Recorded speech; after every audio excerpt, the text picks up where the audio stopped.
A dragon, a treasure, a sword. These are the famous symbols of the Nibelungenlied. The mythical hero, Siegfried, handsome, strong, invulnerable. But is this medieval epic really about him, his heroic deeds and his fate? The Nibelungenlied is one of my favorite medieval stories because it has such incredibly strong female characters. Kriemhild really drives the action in the Nibelungenlied. It's her primarily. The story starts with her, it ends with her, and the motivation for action, the plot is really driven by her quest for revenge. The Nibelungenlied, the first female novel of the Middle Ages, with a confident queen as the protagonist. What does the story of Kriemhild reveal about the role of women in the courtly world of the nobility?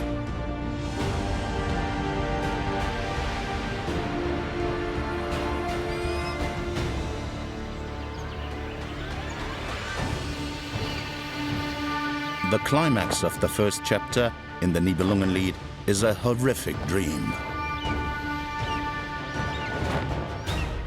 A falcon raised by young Kriemhild is hunted down by eagles and eventually torn apart.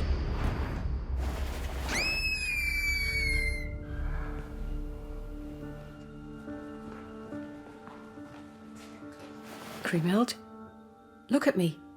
Look at me. It was horrible. I loved that falcon so much in my dream.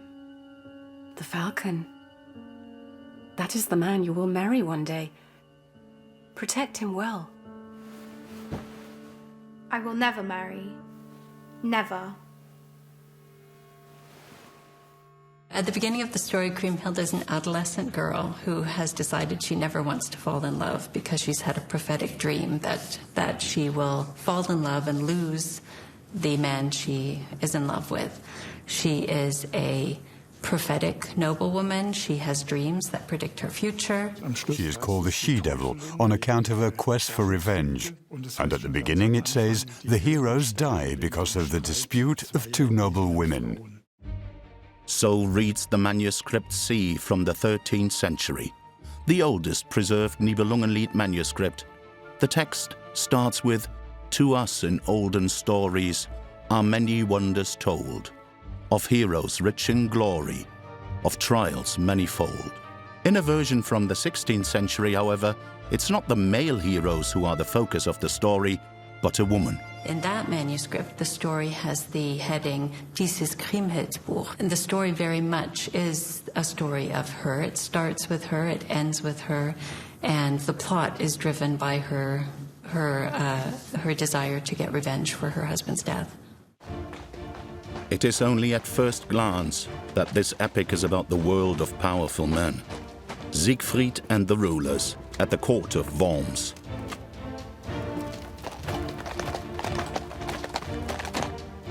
During the High Middle Ages, life of the nobility takes place mostly in public. Wealth, rank, and reputation are crucial. Also, to be politically successful. Noble women live their lives excluded from almost all decisions. Look! In a world ruled by men, they are assigned mostly to the role of bystanders. What a man. Have you ever seen the likes of him? Never. Who a woman is free to love is also determined by the male members of a family. A man of the world.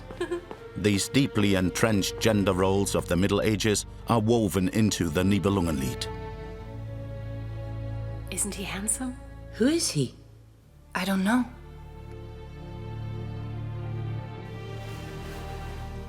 It seems that every woman who ever lays eyes on Siegfried falls in love with him. He's quite the ladies' man. Recently knighted, Siegfried rushes to Worms, driven by his yearning love for Kriemhild. Enough. Kriemhild, King Gunther's sister, is famous for her beauty and virtue beyond the realm of the kingdom. Many noble men have wooed her. But all have failed. Kriemhild is keeping her vow from childhood days to never marry. But this stranger arouses her curiosity. Who is he? And what does he want at the court of Worms? Hagen, the king's right-hand man, is asking himself the same thing. He is a man with life experience. He is a sinister character. He often is imagined as someone who waits in the wings, a counselor at the court.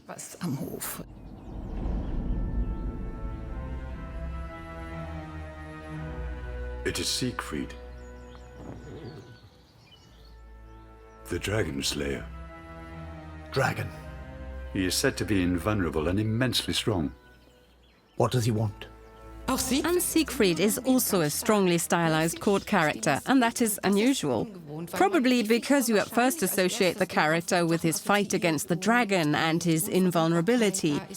In a strange way, Siegfried hovers between a life at court and a life as an epic hero. In the period of the barbarian invasions, Siegfried was already renowned as a character from Norse mythology. Rock art and carvings show him in his most famous scene, his fight with the dragon. Scholars try to identify his historical source. Is he the Merovingian king Sigebert, married to Princess Brunhildis? He too is treacherously murdered, just as Siegfried. Or maybe Arminius, the Cheruscian who defeated the Romans in the Battle of Teutoburg Forest. Many names are in contention, but there is no answer. In the Nibelungen Lied, Siegfried is a young king's son from Xanten. You should welcome him. Gunther, king of Burgundy, is Kriemhild's brother and her legal guardian. His court in Worms represents a medieval ideal, perfectly organized, wealthy, and illustrious. This courtly order is appended by Siegfried, the mythical hero with supernatural powers who seems to come from a completely different time. He knows no fear, stops at no boundary. He's quite the contrast to Gunther, who follows etiquette to the letter. These are two worlds that collide in Worms. What do you want here? Your sister and your kingdom. A cocky demand that equals a declaration of war, and in the understanding of those times is an outrage. But Gunther won't be provoked.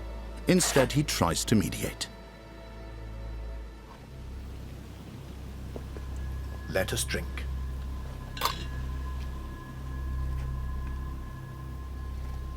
Gunther is actually a typical representative of the Middle Ages who proceeds as a diplomat, a fact that is often held against him as being weak, but this is the norm in the Middle Ages even for a powerful king.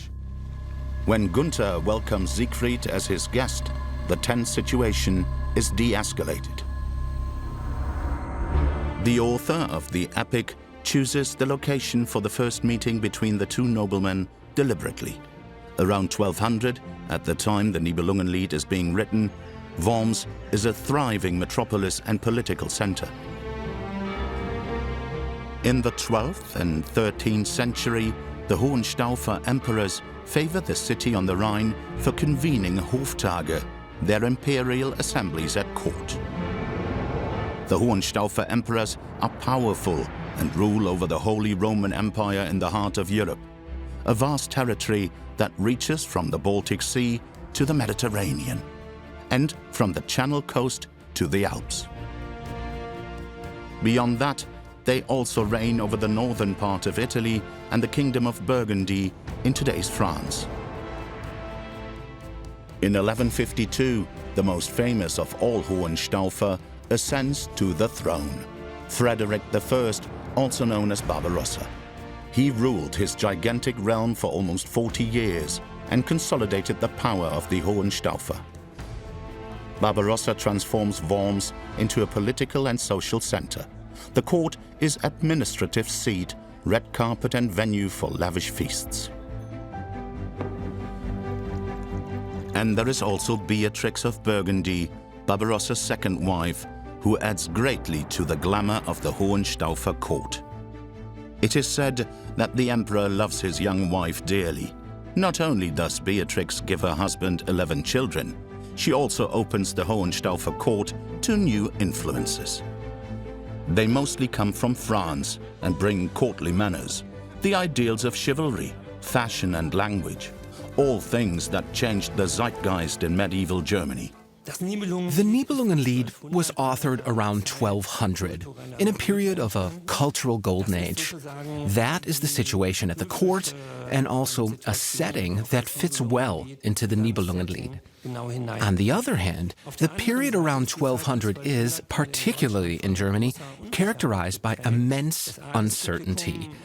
The aristocracy was entangled in a succession dispute, and in this context, violence occurred, battles were fought, and political machinations developed that tended to turn dangerous. When the Emperor Barbarossa dies in 1190, the whole world was thrown into confusion, as one chronicler writes. Decades of rivalries, feuds and wars commence. The noble houses no longer recognize moral restraints. The Nibelungenlied depicts the court society of the Hohenstaufer period, not as it aspires to be, but how it actually is. Torn between high ideals and actual deeds that often involve violence, treason, betrayal and feuds. And the characters act against this backdrop.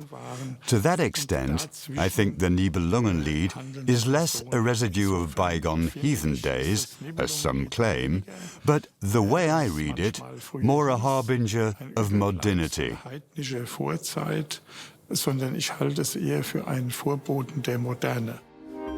The author of the Nibelungenlied is unknown. He may come from the circles of the clergy, a monastery maybe. What supports this theory are his reading and writing skills and his higher education, nothing to be taken for granted in those times. But there are also alternative explanations. Older scholarship has written a lot about the author of the Nibelungenlied since the 19th century. One thesis I consider absolutely plausible is that he was one of those itinerant professional poets who performed at the courts. We know of Walter von der Vogelweide in the period around 1200, and we know of Wolfram von Eschenbach. It must have been someone who knew his time, but was also familiar with court society. The author unsparingly reveals the deep flaws of a brutalized society, a medieval whistleblower writing about the world of the aristocracy. That he chooses not to reveal his identity is in tune with the genre of the heroic epic back then. But whoever the author may have been, his story opens a wide window to the conflicts of this bygone era.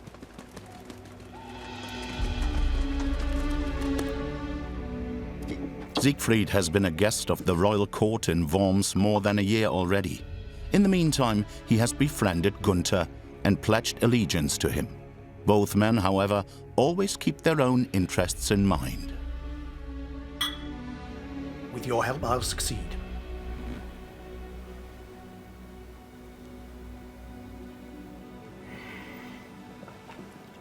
I will help you, under one condition. King Gunther needs Siegfried's help since he wants to marry a woman who doesn't allow any man to touch her. In return, he promises Siegfried the hand of his sister Kriemhild. Will you honor your word? You have the word of a king. A deal made between men. I do it only for Kriemhild. Beautiful Kriemhild has no idea of this agreement, but ever since she first laid eyes on Siegfried, her heart has been on fire. Boarding a ship, the two men embark upon Gunther's voyage of courtship. They sail on the Rhine and across the North Sea to faraway Iceland. It is at the same time also a journey into Siegfried's past, into a world of myths and secrets, into a fantastic realm, said to be the hero's place of birth. The myth tells of the legendary Nibelungen, whose home is far in the north, a mysterious tribe of untold riches that lives in the mountains. To gain access to the hidden treasure, Siegfried slays a dragon, not only taking the gold, but also a cloak of invisibility, a divining rod and a sword, magical objects that give him superhuman powers. The Nibelungen are a tribe that Siegfried ends up conquering in order to win the vast treasure of the Nibelung. And the name the Nibelung seems to go along with the treasure. So whoever owns the treasure gets the title of Nibelung attached to him. Once Siegfried wins the treasure of the Nibelung and all the lands that belong to that tribe, he becomes the Nibelung. Siegfried and Gunther's destination is the Icelandic castle Isenstein. This is where the royal Brunhild lives. Her reputation precedes her. She is beautiful beyond comparison, immensely strong and quick with her sword. A woman in arms, a barely acceptable notion in the Middle Ages. Well, within the courtly context of the Middle Ages, fighting women are really a rather rare phenomenon. Think of Jeanne d'Arc, who is not really a noble woman and in a certain sense only took up arms under God's order. But noble women warriors, something like the Amazons, don't really exist in medieval times. And considering this, a character like Brunhild is a very non-courtly figure.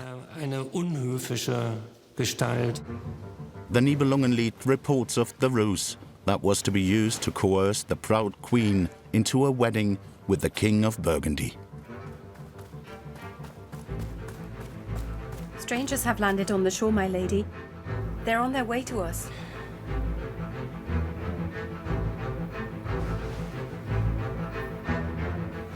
To draw Brunhild's attention away from the shining hero Siegfried to Gunther, the two men conceived of a deception.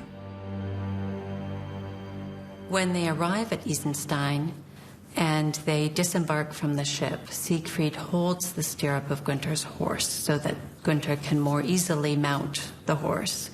And he does this in full knowledge that they're being observed by Brunhild and her entire court. The gesture of holding the stirrup is important because it was widely known at that time as a gesture of submission. And that lie is very important because it determines much of the action later in the story. The stirrup scene is meant to demonstrate to Brunhild that Gunther is the king and suitor, and Siegfried only his vassal. There is an old relationship between Sigurd and Brunhild. This is a motive from the Norse legend that is not elaborated on in the Nibelungenlied, but still shimmers through. The Brunhild of Nibelungenlied believes to know Siegfried, but that point is not dealt with any further. In the Nibelungenlied, Brunhild is really the queen of Iceland, who, in sort of a matriarchal situation, reigns in Iceland, and who has vowed to never marry unless her husband could defeat her in single combat. And he is successful, of course by using another ruse. In 3 contests, javelin, stone throwing and long jump, Siegfried, under his cloak of invisibility, helps Gunther to defeat the invincible queen.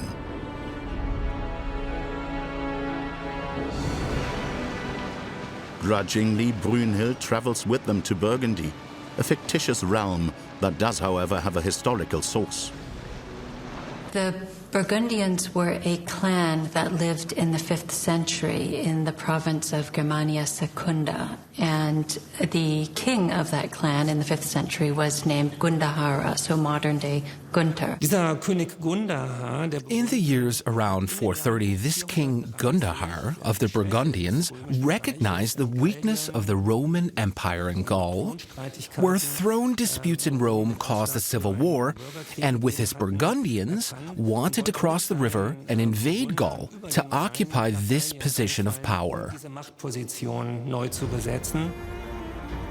During the period of the barbarian invasions, the Burgundians moved from their ancestral seat on the river Oder to the borderline of Gaul. There they find a new home. They convert the former Roman settlement of Worms into their capital. In the decades to follow, the Burgundians are successful in defending their power on the Rhine and even expanded. The chaos caused by the barbarian invasions plays into their hands. The Burgundians successfully fight in ever-changing alliances. When King Gundahar decides to conquer territories in Roman Gaul, he makes a mistake that has dire consequences and spells the end of the Burgundians. He was defeated by a Roman master of army, Aetius, who ruled over Gaul at that time, and his auxiliary troops of Huns. And this defeat of 435-36 is, of course, reflected in a certain fashion in the Nibelungen in the battle of the Burgundians against the Huns at Attila's court.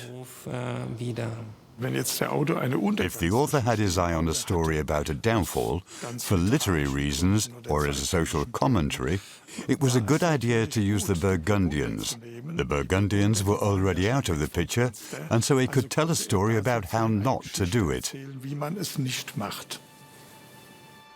A literary trick, widely employed even today. The author of a story sets it into a distant time, but actually always talks about his or her own present.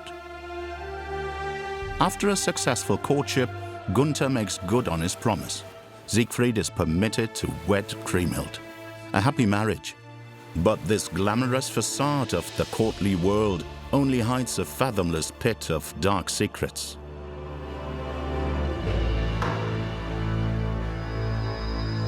The Nibelungen tells the story that only with Siegfried's help is Gunther able to consummate the marriage to Brunhild on their wedding night. The king failed in the face of Brunhild's resistance. It is Siegfried who breaks Brunhild's resistance with force. She fights him with all her might, but in vain. Gunther gets his way with Brunhild. Before Siegfried leaves the scene, he takes the bride's ring and belt, a trophy of his violent act. Belt and ring are indeed insignia of virginity. But we also know that Siegfried ceded that act of deflowering to Gunther. But it was, of course, Siegfried who physically overpowered Brunhild in this infamous second wedding night.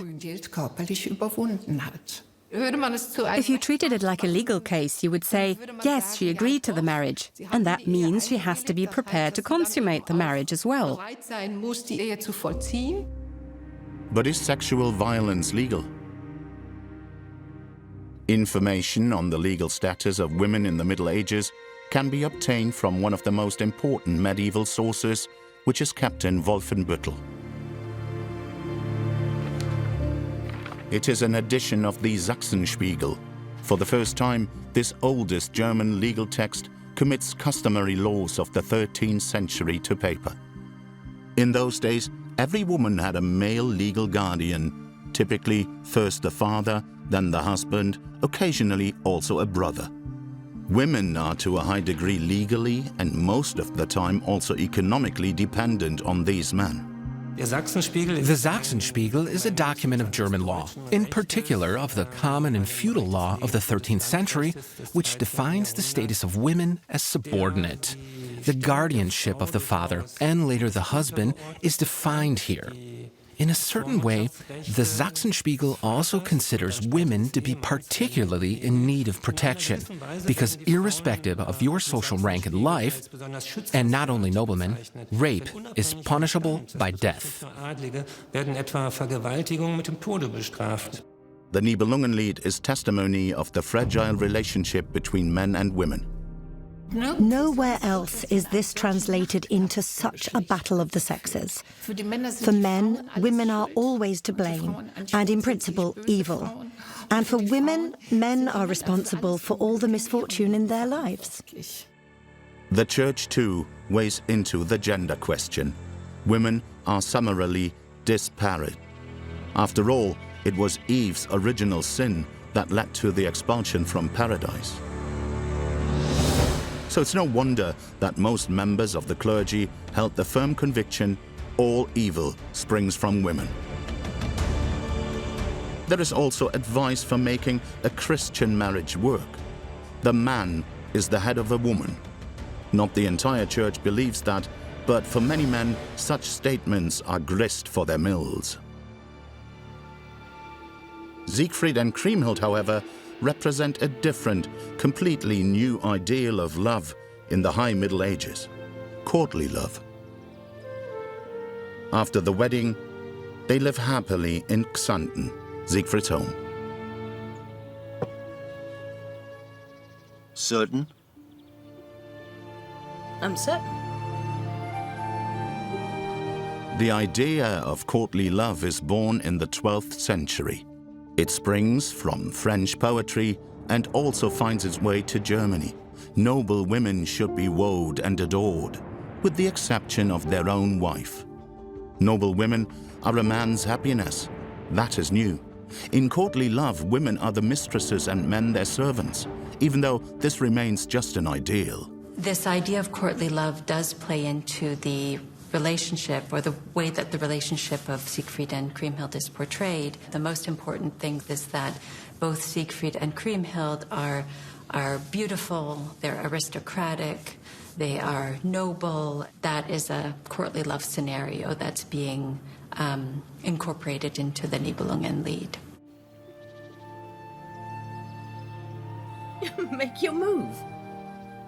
Kriemhild is a strong personality, since she actually chooses Siegfried herself. This is a romantic relationship. The king has asked for her hand, but it is Kriemhild who really has the final word in this marriage.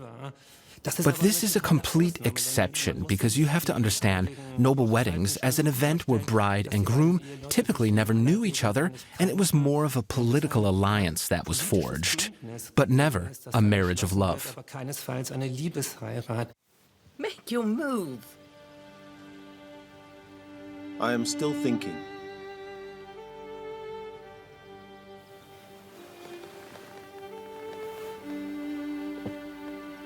That won't help you.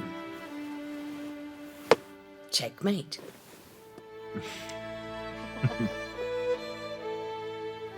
To you, winning. To me, winning. His personal happiness is accompanied by success. Siegfried is granted royal dignity. His father abdicates the throne in his favor. However, the mood at the court in Worms is quite the contrast. Brunhild doesn't find her peace. Why is Siegfried, as the king's vassal, not at the court in Worms? That would be his duty, to be at Gunther's beck and call at all times. It really troubles her later when she realizes that Siegfried is not behaving like a vassal, and she wants to get to the bottom of that, which is why she ends up inviting Kriemhild and Siegfried back to Worms to try to figure out what the story is. Gunther is in a predicament. He has to do what his spouse expects of him. Brunhild wants me to invite them. Siegfried and Kriemhild are supposed to come to Worms. Can't you talk her out of it? No, she insists. Has for a long time. If I don't act soon, she'll grow suspicious. We'll have to be careful. I'll prepare everything. Gunther has to be afraid that his lies might see the light of day, and he will be humiliated in public. This is Hagen's great moment as the king's most important counselor. Hagen's role in the Nibelungenlied also reflects the reality of the nobility around 1200. A staff of royal counselors is constantly occupied to support the king in his decisions. A well-oiled assembly of experts responsible for various tasks. All political strings converge at the ruler's court.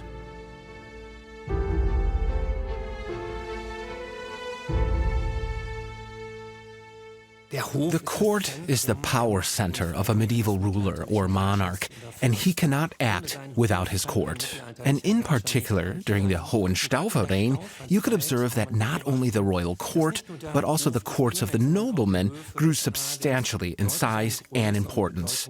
A good indicator of this is the multitude of offices at the court: marshals, cupbearers, stewards, and chamberlains, but also chefs and others who all appear in the Nibelungenlied and play an important role in the expansion of the power and the splendor of the Burgundy court. After 10 years, so it is told in the Nibelungenlied, the two royal couples meet again in Worms. To honor their visit, a jousting tournament is being organized. In a noble competition, Siegfried and the other knights cross their swords. Gunther hopes that the festive facade can help him hide his old lies. As always, Siegfried becomes the radiant center of attention in the court's society. My husband. All kingdoms should bow to him. Maybe. If it weren't for Gunther. Look how utterly handsome he is. Maybe.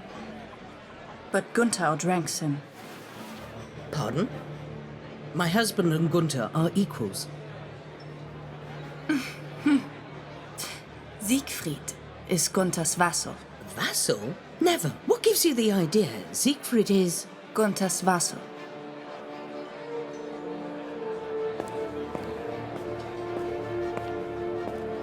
At the time when she provokes Brunhild, her concern is to establish her standing vis-a-vis Brunhild and to insist on her status as an equal queen. And that's important because social standing is everything in this culture. If she's a vassal, then that is a degrading place for her to be, since she was born a princess, a Burgundian princess.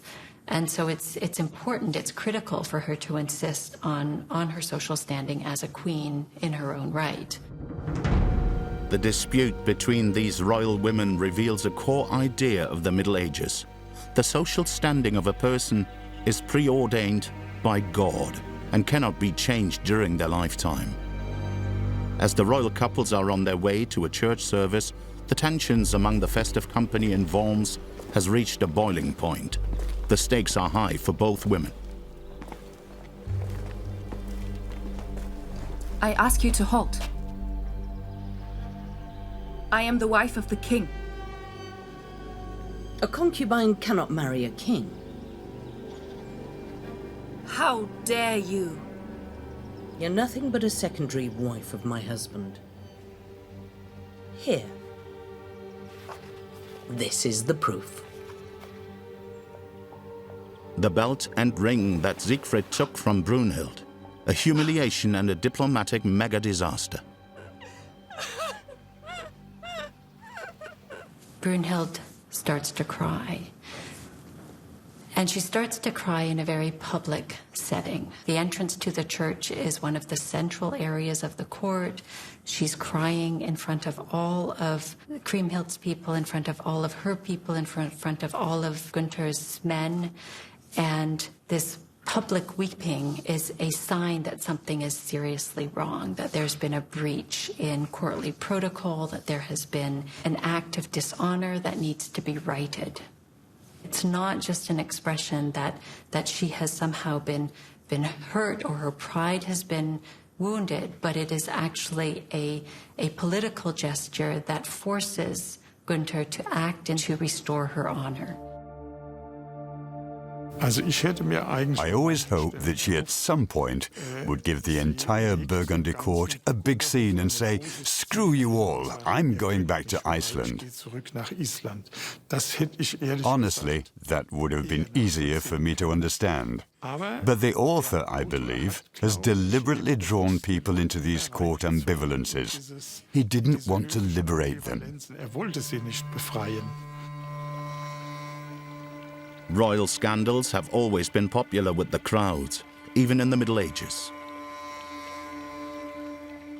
This is the north portal of the Worms Cathedral, where the dispute between the two queens is said to have unfolded. The author chose this location on purpose. The north portal of the cathedral has two functions. Firstly, it is the king's portal, and secondly, all legal acts are announced to the public here at the north portal. And that again means anything that is said there in public. So it's not a private spat between two women, but a dispute about standing, and the words being exchanged not only carry meaning for the honor each of these women enjoy, but also, by extension, for their husbands and the entire court. Not only social standing and honor are crucial in the Nibelungenlied as well as in the real life of the nobility, but as the Sachsenspiegel shows, also how social standing in this noble society is structured. The Queen's dispute is indeed about standing. And this insult of being called a concubine is actually only an argument to claim a higher standing. That is in essence the entire strategy of the author of the Nibelungenlied. All characters are cocky. The medieval expression is Übermut. They are proud, too proud. They know no boundaries. And this lack of restraint leads to violence and murder, and eventually their undoing. Even though Kriemhild can't prove her accusation, the suspicion alone that Siegfried might have deflowered Brunhild is a direct attack on Brunhild's honor in the understanding of the Middle Ages. Public honor has to be protected. Today we often have a hard time understanding that. In those days, however, private fits of jealousy were of minor importance as long as one's good reputation was intact, and Kriemhild's accusation definitely damages this good reputation. It may have been Kriemhild who uttered the insult, but in their world, Siegfried is also responsible for his wife. And Hagen, of course, knows that too. Actually, Hagen is the one who rushes to the defense of the royal house's public honor and puts this honor above everything else, later even above his own life. Here the term excessive pride, or Übermut, is of crucial importance, and he clearly goes overboard. No one else other than Brunhild expects that of him, and so he is not really obliged to do it.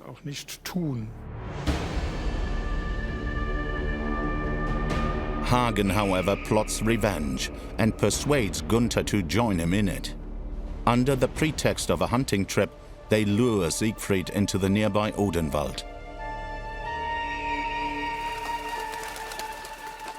Kriemhild has no idea of the danger her husband is facing, although she must know that the insult she hurled at Brunhild carries consequences. By now she regrets her inappropriate behavior, also because Siegfried beats her severely for that. And Kriemhild is unaware of Hagen having become her enemy and a deadly menace to her husband. That is why she makes a terrible mistake by revealing the secret of Siegfried's only vulnerable spot to Hagen.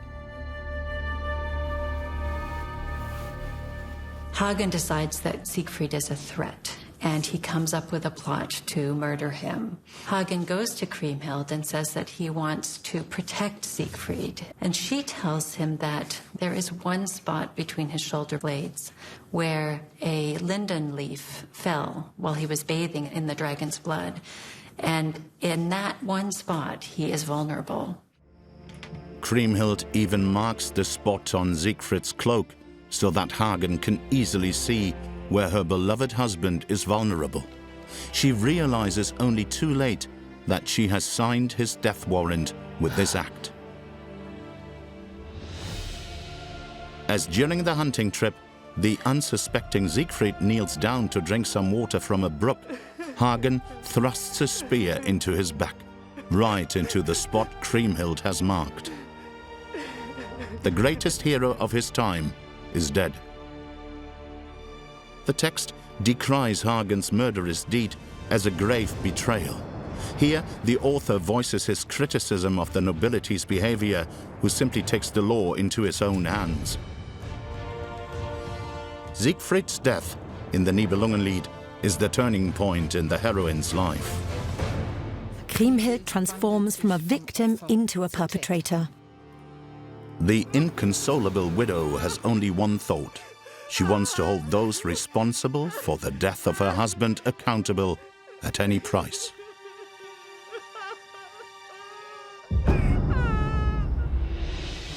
Kriemhild stays in Worms. She uses the Nibelungen treasure she inherited to hire an army of knights.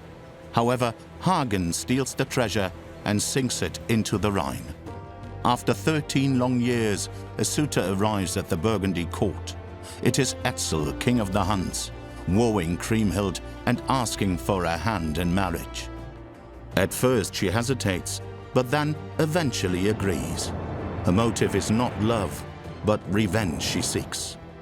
Kriemhild embarks on a long journey to the land of the Huns.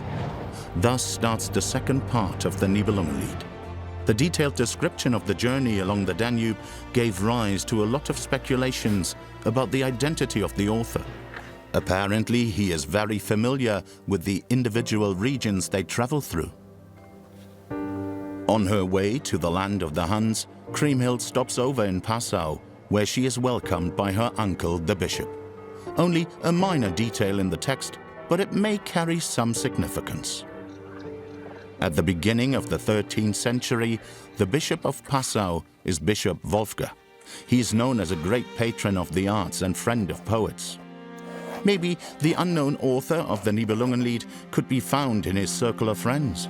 The appendix to the Nibelungenlied, the so-called Klage, or lament, allows a few conclusions. It was written by a cleric named Konrad, who calls himself Meister Konrad, and it reveals that the Bishop of Passau has commissioned the work. Older scholarship used this fact to conclude that the author of the Nibelungenlied could be found in the circle of the Passau bishop. By naming locations that really existed and were known to most people, the author underscores not only the authenticity of his story, but also hints at the real people behind the characters.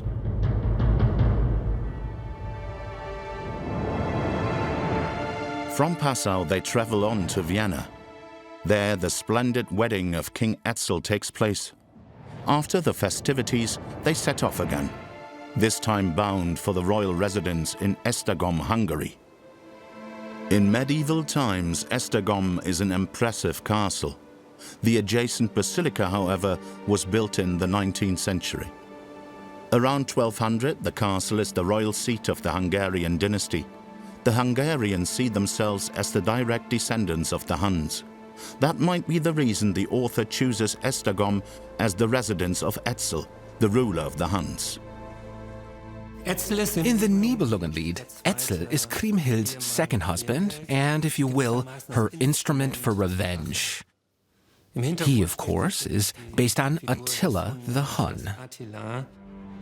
Although Kriemhild does not really love King Etzel, they have a harmonious marriage. In the 7th year, she bears him a child, their son. However, she has never lost sight of her plan to destroy Siegfried's murderers. Etzel, alias Attila, is described as a loving husband and wise king who survives Kriemhild in the end. But history paints a different picture. According to old records, Attila is murdered by his young wife in their wedding night, a Germanic woman named Ildiko. Maybe Kriemhild was inspired by her? She too kills out of vengeance.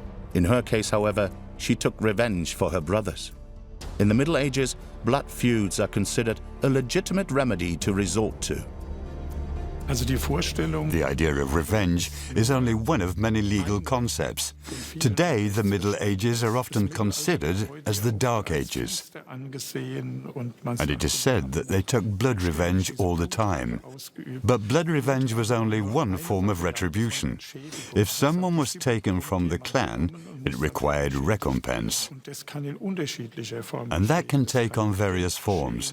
It could be money or territory.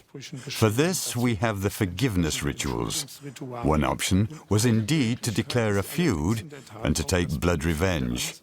But it happens less frequently in the Middle Ages than people might think. At the time of the Nibelungenlied, the epochal change from revenge to law is about to begin. Legal texts, such as the Landfrieden of Mainz in 1235, sets this in motion. It puts feuds into a legally narrow framework. Something similar applies to the castle truth, the so-called Burgfrieden. Under threat of severe punishment, it bans the pursuit of a feud, within the fortification and a clearly defined parameter around it. The Nibelungenlied also shows another facet of the Middle Ages, a never-ending cycle of violence. Revenge begets revenge. In the last act of the drama, the situation at the Etzel court comes to a head. I was very pleased by your invitation, sister. And I've waited a long time for this moment, brother. Our squires, they've all been murdered! Kriemhild's invitation was a trap she laid for Gunther and Hagen. What the Nibelungenlied then describes is an orgy of violence.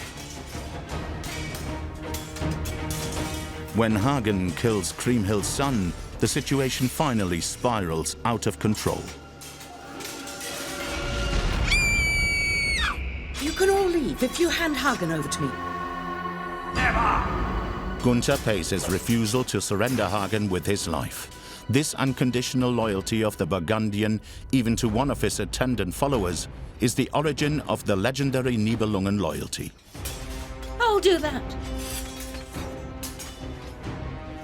Have you finally got what you yearned for? I will finish it. 26 years after Siegfried's death, Kriemhild's revenge plan ends in a bloodbath. It is the end of the Burgundians. In the end, the revengeful heroine herself becomes a victim of the violence she unleashed. Kriemhild has to die in the end. She has pushed all the boundaries. She's really overstepped any boundary to courtliness. She cannot continue to live on as a courtly queen at Etzel's court. Legally speaking, her death is an appropriate a punishment for her killing of Hagen and Gunther. In the Nibelungenlied, Kriemhild is found guilty as the main culprit. Through her feud with Brunhild, she has sealed the fate of everybody in her orbit. However, it seems as if the audience was not too happy with the ending of the story. Soon after the Lied, the Nibelungen Klage, the Lament, a sequel of sorts, is written. The Klage has to be judged as an attempt to process and explain the events depicted in the Nibelungenlied. It explains the background to individual characters, something the Nibelungenlied does not offer. It also emphasizes the great mourning, the immense sorrow of the bereaved, and here the Klage sets in to try to come to terms with the events. For her great love and faithfulness to Siegfried, a place is reserved in heaven for Kriemhild. Brunhild, who plays no role in the second part of the epic tale, is deeply sorry for the pain she caused Kriemhild. Gunther's death is defended as just punishment for the betrayal of his loyal friend Siegfried. And Hagen becomes the main culprit. He is the villain in this story. His intrigues have conjured up all the misery in the first place. In the Great Reckoning, Hagen is also blamed for stealing and sinking the Nibelungen treasure into the Rhine. To this day, the question of its whereabouts has stirred the emotions of many souls. Even centuries later, the strong characters have not lost any of their charisma and radiance. They have transcended time. I think the Nibelungen Lied is such a fascinating text because it's occupied with social interaction, with vying for power, with subtle behavior that changes the way that people view one another and interact with one another. And this is very contemporary. There are issues to do with gender, with power, with personal relationships, with finding a voice, all of these personal forms of interaction and expression that are still pertinent today. The Nibelungen Lied is a work of poetry that allows many interpretations and refrains from a simple moral. It is about love and revenge as the driving force behind murder and violence in the world of the nobility. It is a story that weaves facts and fiction so skillfully that it is hard to identify its historic core. Nonetheless, real life always manages to shine through, with a heroine named Kriemhild who plays the leading role from the beginning to the bitter end.